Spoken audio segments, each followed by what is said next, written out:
जब हम रामधारी सिंह दिनकर का नाम सुनते हैं तो जहन में क्या आता है? एक ऐसी कलम जिसमें आग हो, एक ऐसी कविता जो क्रांति ला दे। लेकिन क्या वो इंसान, वो असल शख्स भी उतना ही प्रचंड था? आज हम यही जानने की कोशिश करेंगे। हम उनकी मशहूर छवि के पार जाकर उस इंसान से मिलेंगे जिसकी कहानी शायद शायद उनकी कविताओं से भी ज्यादा दिलचस्प है। ये सिर्फ शब्द नहीं थे, ये एक ललकार थी।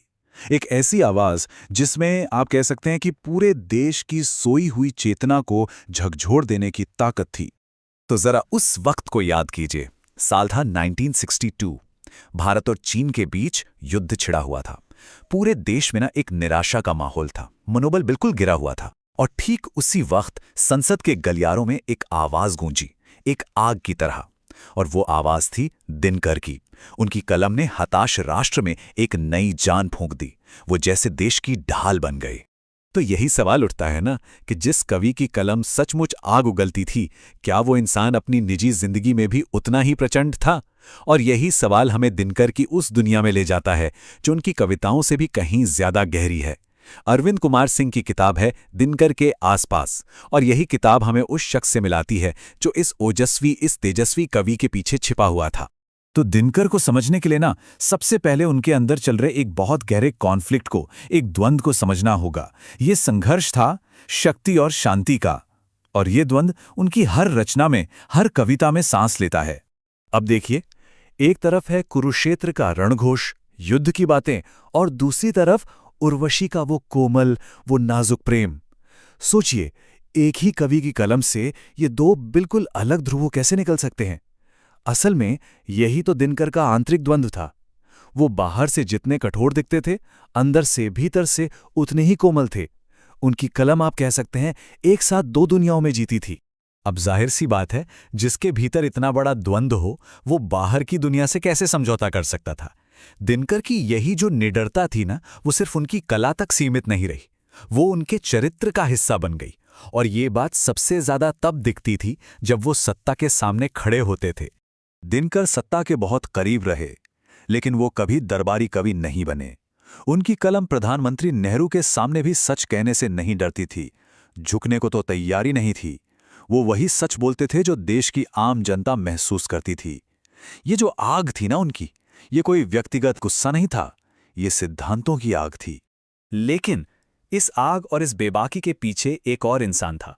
एक ऐसा इंसान जो बेहद सरल था, बेहद विनम्र था। तो चलिए अब हम दिनकर के उस रूप को देखते हैं जो शायद सबसे ज्यादा हैरान करने वाला है।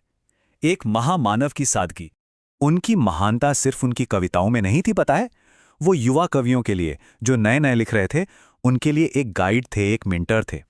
वो अपना कीमती वक्त निकालकर नई पीढ़ी को तैयार करते थे।